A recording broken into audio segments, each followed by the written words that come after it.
सब राक्षसों के समूह देखने में बड़े भयानक, पापी और देवताओं को दुख देने वाले थे। वे असुरों के समूह उपद्रव करते थे और माया से अनेकों प्रकार के रूप धरते थे। जिस प्रकार धर्म की जड़ कटे, वे वही सब वेद विरुद्ध काम करते थे। जिस जिस स्थान में वे गौ और ब्राह्मणों को पाते, उसी नगर, गांव और पूर्वे में आग लगा देते थे। उनके डर से कहीं भी शुभ आचरण, ब्राह्मण भोज, यज्ञ, श्राद्ध आदि नहीं होते थे। देवता, ब्राह्मण, गुरुओं को कोई नहीं मानता था। न हरि भक्ति थी, न यज्ञ, न तप और न ज्ञान। वेद और पुराण तो स्वप्न में भी सुनने को नहीं मिलते थे।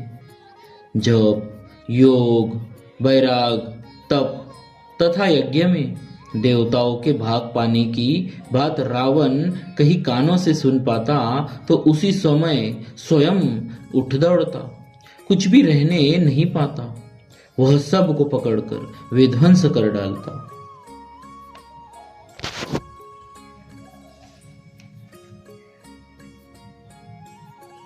संसार में ऐसा भ्रष्ट आचरण फैल गया कि धर्म तो कानों से भी सुनने में नहीं आता। जो कोई वेद और पुराण कहता, उसको बहुत से तरह से त्रास देता और देश से निकाल देता। राक्षस लोग जो घोर अत्याचार करते, उसका वर्णन नहीं किया जा सकता।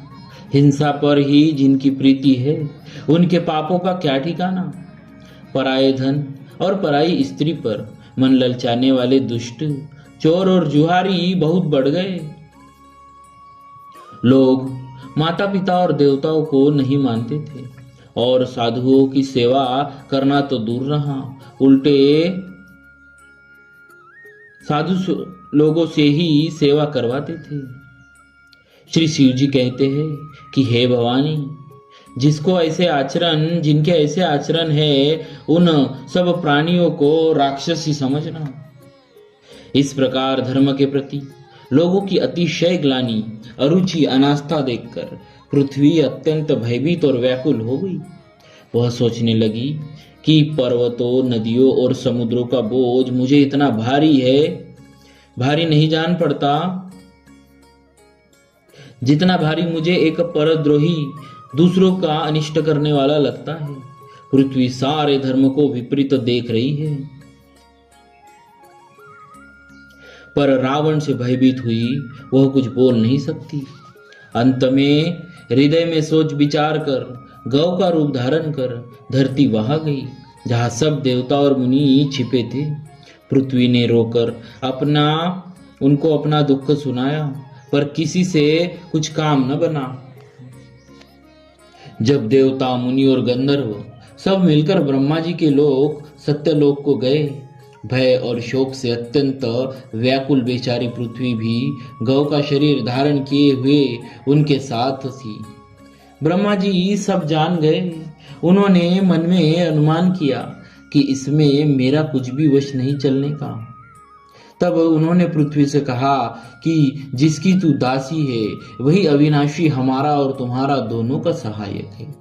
ब्रह्मा जी ने कहा, हे धरती, मन में धीरज धारण करके श्रीहरि के चरणों का स्मरण करो। प्रभु अपने दासी की पीड़ा को जानते हैं, वे तुम्हारी कठिन विपत्ति का नाश करेंगे।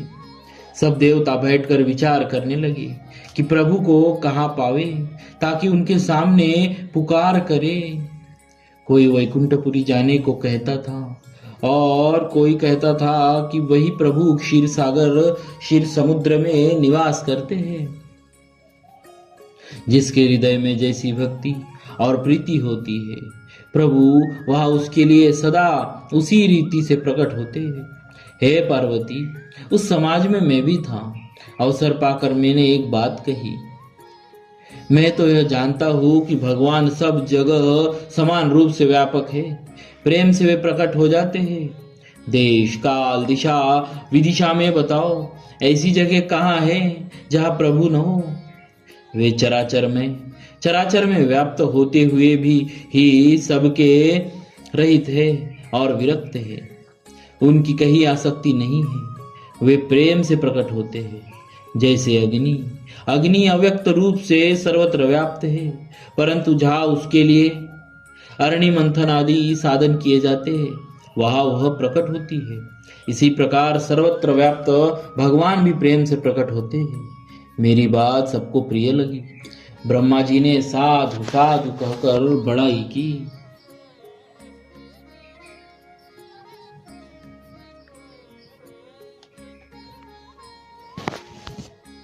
मेरी बात सुनकर ब्रह्मा जी ने मन में बड़ा हर्ष हुआ। उनका तन पुलकित हो गया और नेत्रों से प्रेम के आंसू बहने लगे।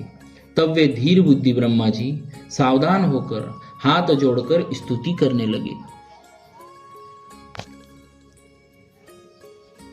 हे देवताओं के स्वामी, सेवकों को सुख देने वाले, शरणागत की रक्षा करने वाले भगवान, आपकी जय हो, जय हो। हे गो ब्राह्मणों का हित करने वाले, असुरों का विनाश करने वाले, समुद्र की कन्या लक्ष्मी जी के प्रिय स्वामी, आपकी जय हो। हे देवता और पृथ्वी का पालन करने वाले, आपकी लीला अद्भुत है, उसका भेद कोई नहीं जानता। ऐसे जो स्वभाव से ही कृपालु और दीन दयालु है, वे ही हम पर कृपा करें।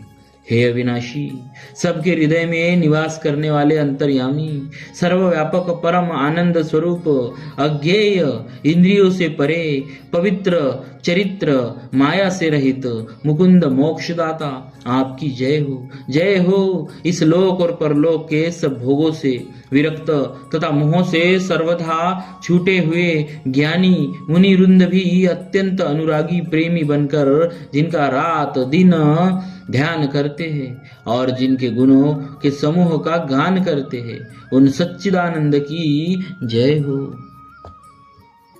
जिन्होंने बिना किसी दूसरे संगी अथवा सहायक के अकेले ही या स्वयं अपने को त्रिगुण रूप ब्रह्मा विष्णु शिव रूप बनाकर अथवा बिना किसी उपादान कारण के अर्थात स्वयं ही सृष्टि का अभिन्न निमित्योपादान कारण बनकर 3 प्रकार की सृष्टि उत्पन्न की, वे पापों का नाश करने वाले भगवान हमारी सुधि ले। हम न भक्ति जानते हैं न पूजा, जो संसार के जन्म मृत्यु के भय का नाश करने वाले, मुनि के मन को आनंद देने वाले और विपत्ति के समूह को नष्ट करने वाले हैं।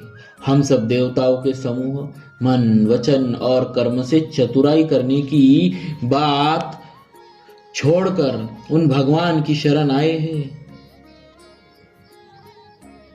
सरस्वती, वेद, शेष जी और संपूर्ण ऋषि कोई भी जिनको नहीं जानते, जिन्हें दीन प्रिय है, ऐसा वेद पुकार कर कहते हैं, वे ही श्री भगवान हम पर दया करे।